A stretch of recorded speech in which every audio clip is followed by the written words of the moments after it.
अस्सलाम नाज़रीन, मैं हूं असद अली तूर अपने प्रोग्राम असद तूर अनसेंसर्ड में।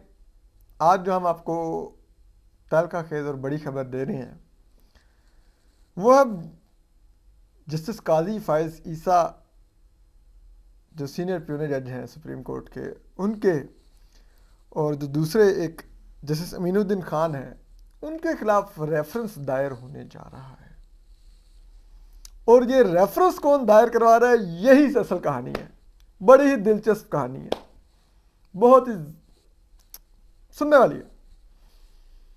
और जिस बुनियाद पे वो रेफरेंस दायर करवा रहे हैं उस बुनियाद पे वो खुद उड़ते थे, लेकिन फिर खैर कई हमारे यहाँ तो मेहरबान होते हैं आपको बचाने वाले, वो भी ज़रा आपको बताएंगे। और जो सुप्रीम कोर्ट के अंदर जो साकिब निसार के टाउट बैठे हुए हैं, जो गुलजार अहमद के टाउट बैठे हुए हैं, जो किसी जज का कोई क्लास फेलो है तो कोई कुछ बैठा हुआ है, कोई केस फिक्स करवा रहा है, कोई कुछ करवा रहा है, ज़रा इसके ऊपर भी आज बात करेंगे। तो चलिए पहले जो रेफरेंस दायर होने जा रहा है ज़रा उस पर बात करते हैं। ये जी रेफरेंस है डिस्ट्रिक्ट बार एसोसिएशन गुजरांवाला की तरफ से। उन्होंने जी उनके जो ये सदर हैं चौधरी आप परवेज़ आबिद हरल एडवोकेट साहब, उनकी ये प्रेस रिलीज है। ये आज की प्रेस रिलीज है जिसमें वो कहते हैं जी कि डिस्ट्रिक्ट बार एसोसिएशन गुजरांवाला ने मुत्तफिका तौर पर यह फैसला किया है कि हालिया हालात को मद्देनजर रखते हुए, हालिया हालात को, और सुप्रीम कोर्ट के जजेस जस्टिस काजी फायज ईसा और जस्टिस अमीनुद्दीन खान की जानिब से चीफ जस्टिस ऑफ पाकिस्तान के आईनी दायराकार और सुप्रीम कोर्ट के इंतज़ामी मामलात में वफाकी हुकूमत की मंशा और मर्जी के मुताबिक मुदाखलत करके अपने कोड ऑफ कंडक्ट की सरीहन खिलाफ वर्जी की है। ठीक है। इलावा जी इलेक्शन को अपनी आईनी मुद्दत में होने से रोकने के लिए जिस तरह का किरदार इन मोजिज जजेस ने अदा किया है वो इनके हल्फ से रूह गर्दानी के मुतरादिफ है। लिहाजा हम मुत्तफिका तौर पर जस्टिस काजी फायज ईसा और जस्टिस अमीनुद्दीन के खिलाफ रेफरेंस दायर कर रहे हैं कि इन साहिबान को बतौर सुप्रीम कोर्ट जजेस काम करने से फौरी रोका जाए। आपको पता ना ये कहाँ की प्रेस रिलीज है जी? डिस्ट्रिक्ट बार एसोसिएशन गुजरांवाला की। आप सुनिए फिर। तो देखिए जी, आजकल आपको पता है राना सनाउल्लाह साहब के वारंट गिरफ्तारी जारी होते हैं तो कहाँ से? गुजरांवाला की अदालत से जारी करवाए जाते हैं। केसेस वहाँ पर उनके खिलाफ किए जाते हैं। गुजरांवाला से एक हमारे बड़े हर दिल अजीज, हमारे एक इंतहाई खूबसूरत, इंतहाई अच्छे, इंतहाई ईमानदार जज का ताल्लुक है जिनका नाम है जस्टिस मज़ाहिर अकबर नकवी। और ज़रा बताते हैं कि गुजरांवाला में जब ये सो कॉल्ड वकालत की प्रैक्टिस किया करते थे तो इनको वहाँ पर लोग गुजरांवाला के हलकों में सोहनी शाह के नाम से जानते थे। तो गुजरांवाला में अगर आज आप जाएं और सोहनी शाह साहब के बारे में मालूम करना चाहें तो बड़ी दिलचस्प कहानियां भरी हुई हैं वहाँ पर। ठीक। तो अब बात यह है कि देखिए जी, जस्टिस काजी फायज ईसा सुप्रीम जुडिशल काउंसिल के सीनियर तरीन रुकन हैं। उनके दूसरे सीनियर तरीन साथी हैं जस्टिस सरदार तारिक मसूद, चेयरमैन है चीफ जस्टिस उमरता बंदयाल, जिन्होंने कहा खुद अपने मुंह से कि मैंने जस्टिस मज़ाहिर अकबर नकवी को साथ बिठाकर खामोश पैगाम दिया कि मैं, आप अरबों की करप्शन ले आए हैं मेरे जज के खिलाफ, मुबैना करप्शन, लेकिन मैं इसके साथ खड़ा हूं क्योंकि धड़े मेरे का है। तो जस्टिस कादी फैसल और जस्टिस सरदार तारिक मसूद ने खत लिख के कहा था कि साथ मत बिठाइए, इसको कटहरे में खड़ा कीजिए, रेफरेंस को प्रोसीड कीजिए। अगर इसने करप्शन नहीं की, इन्होंने जस्टिस मज़ाहिर अकबर नकवी ने, तो इनका नाम क्लियर, और अगर नहीं, अगर की भी है, साबित होती है, तो इनको सुप्रीम कोर्ट से निकाला जाए। ठीक है, क्योंकि धब्बा तो बहुत बड़ा है। और ये तो हमारे मौजूद चीफ जस्टिस उमर बंदयाल साहब का जुमला है जस्टिस कादी फैज ईसा के बारे में, जब वो झूठा जनरल फैज हमीद ने रेफरेंस दायर करवाया था इमरान खान से, तो इन्होंने कहा था स्टिग्मा ऑन जुडिशरी। आज कह रहे हैं कि स्टिग्मा ऑन जुडिशरी नहीं, मज़ाहिर अकबर नकवी मेरे साथ बैठेगा। तो उस पर उन्होंने खत लिखा था। ठीक है, अब बात यह है भाई, ठीक है, कि फिर अब जवाबी पत्थर भी मारा जाना था। तो देखें फिर अब क्या से क्या हो रहा है इस मुल्क में। ठीक है, फिर आप देखिए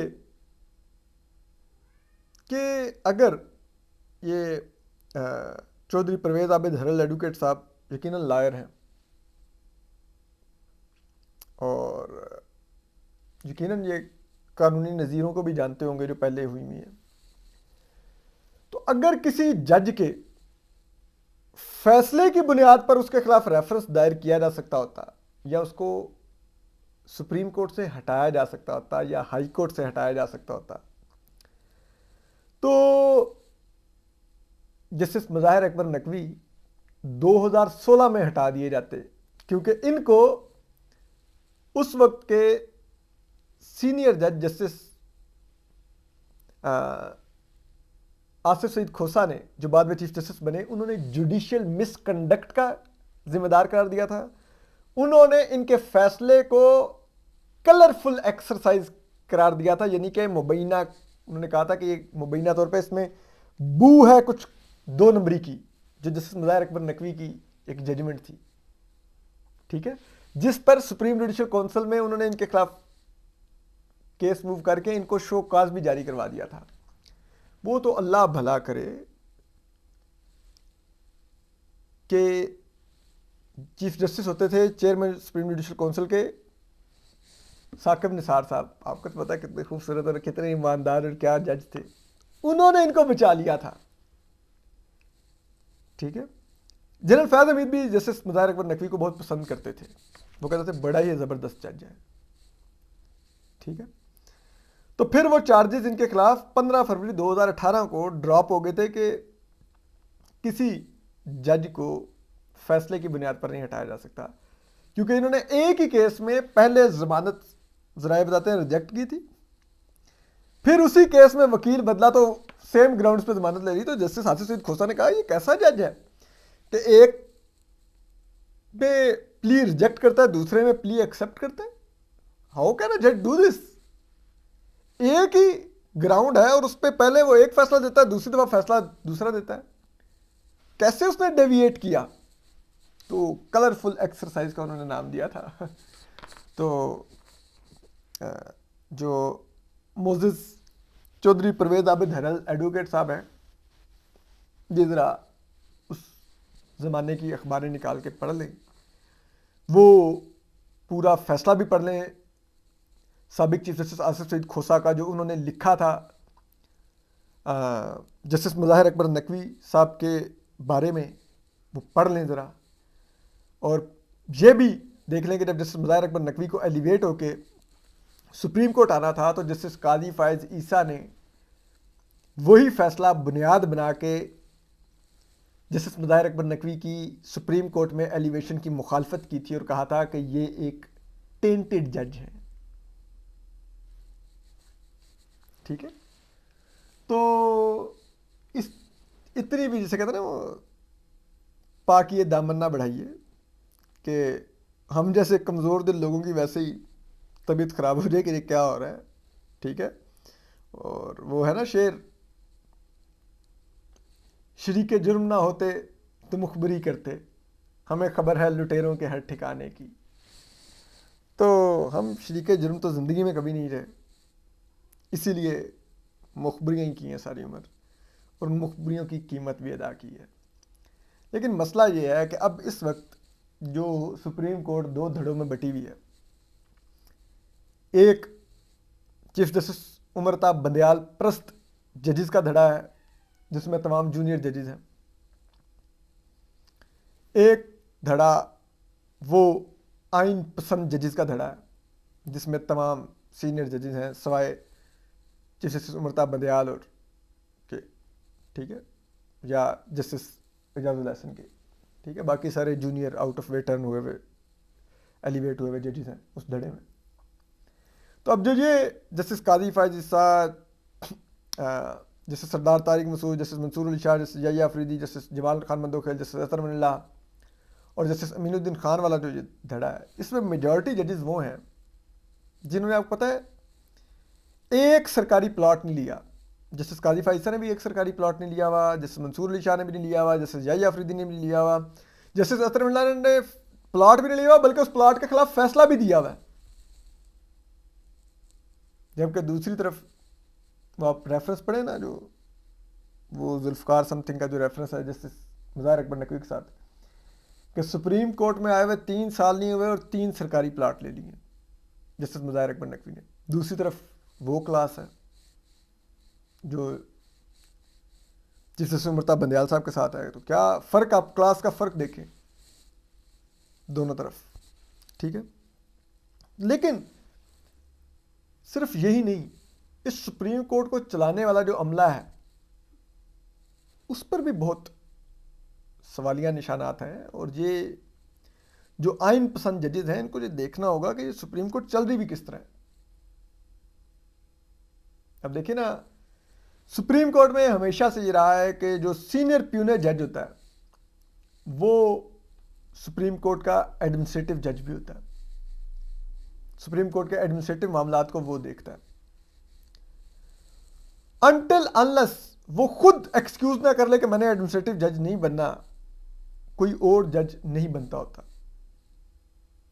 लेकिन मौजूद जस्टिस उमरता बंदयाल साहब ने जस्टिस काजी फायज साहब को एडमिनिस्ट्रेटिव जज नहीं बनाया। उन्होंने किन को बनाया? मौजूद जस्टिस एजाजुल हसन को, अपने दोस्त को, ठीक है। अब देखिए यहां पर कई अमले के लोग हैं। कोई कहता जी कि मैं जस्टिस मुनीब अख्तर साहब का क्लास फेलो हूं, किसी को साकिब निसार ने अपने रिश्तेदार ख्वाजा दाऊद के जरिए भर्ती करवाया था, किसी को एचआर में गुलजार साहब लाए थे अपने क्रोनी के तौर पे, कोई कहता है मैं जस्टिस मुज़ाहिर अकबर नकवी साहब का फिकही भाई हूं, कोई जो रजिस्ट्रार है इशरत अली वो पीएम हाउस में इमरान खान साहब का टाउट था, ठीक है, एडिशनल प्रिंसिपल सेक्रेटरी था, ठीक है, उसको बंदयाल साहब रजिस्ट्रार ले आए। ये डेपुटेशन पे आप लोग क्यों लाते हैं ऐसे बाहर के लोग? ये तो आर्टिकल 175 की खिलाफ वर्जी है। सुप्रीम कोर्ट की इंडिपेंडेंस को आप अंडरमाइन करते हैं एग्जेक्टिव के आगे, क्योंकि एग्जेक्टिव और अदलिया दो अलहदा आईनी स्तून है और इनको अलहदा काम करना है। अगर आप एग्जेक्टिव के बंदे अदलिया में ले आएंगे तो एग्जेक्टिव के लिए अदलिया के अंदर इन्फ्लुएंस करने का एक रास्ता खुल जाएगा। और ये जितने डेपुटेशन पे आए हुए लोग हैं ये यही हैं। आप सुप्रीम कोर्ट के अपने लोगों को क्यों नहीं ट्रेन करके लाते पोजीशंस पर? किसी रिटायर्ड जज को रजिस्ट्रार ले आए। सुप्रीम कोर्ट के अपने इतने अच्छे काबिल लोग हैं, आपके हम कोर्ट रूम्स में बैठे हुए देखते हैं, वो इतने अरसे से सालों से सुप्रीम कोर्ट में है, उनको क्यों नहीं ये इंतजामी पोजीशंस देते? क्यों? क्योंकि आपने इन मौजूद जज साहिबान ने बज़ाहिर क्योंकि हुकूमतों से फ़ायदे लेने होते हैं, प्लाट लेने होते हैं, एयरपोर्टों पर प्रोटोकॉल लगवाने होते हैं, अपने बच्चों के मोटरवे पे प्रोटोकॉल लगवाने होते हैं, दफातर में काम करवाने होते हैं, पोस्टिंग ट्रांसफर्स करवानी होती हैं, तो उसके लिए उनको डेपुटेशनिस्ट चाहिए होते हैं जो ब्यूरोक्रेसी में से आए हुए हों, क्योंकि उनकी अभी भी पीछे राब्ते होते हैं तो वो इनके काम ठक ठक ठक ठक यूँ करवा के देते हैं। इसलिए सिर्फ इन लोगों को लाया जाता है। इदारा बेशक अंडरमाइन होता है हो जाए, और फिर ये लोग अपनी मर्जी से केसेस फिक्स करते हैं मैनिपुलेट करके। यही तो सवाल उठाया था जस्टिस काजी फायज ने और जस्टिस याहिया अफरीदी ने लास्ट टाइम, कि केसेस फिक्स करने का क्राइटेरिया कैसे है कि 1998 का केस फिक्स नहीं हो रहा, 2022 वाला केस फिक्स हो रहा है, ठीक है। तो किस बुनियाद पर पिक एंड चूज हो रही है? तो कोई क्राइटेरिया नहीं था। फिर ऐसे ही तो नहीं ना कि फ़ोन करके चौधरी परवेज़ लाई आबिद ज़ुबैरी को कह रहे होते कि केस जस्टिस मुज़ाहिर अकबर नकवी के अगे लगवाना है, और फिर लगता भी है जस्टिस मुज़ाहिर अकबर नकवी के आगे डोगर का केस। और फिर डोगर के केस के अंदर ना सिर्फ डोगर रिस्टोर होता है बल्कि इलेक्शन दिन 90 दिन में करवाने का 100 मोटो लेने का भी ऑर्डर दे दिया, जिसका केस आगे होते हैं। सर्विस मैटर का केस है और 100 मोटो के लिए उसकी भिजवाई जाती है फाइल के नाम, इलेक्शन के लिए 100 मोटो ले, और बहुत चीज़ों से मता बन जाता है, वो 100 मोटो लेते भी हैं। कितना खूबसूरत है ये सब कुछ।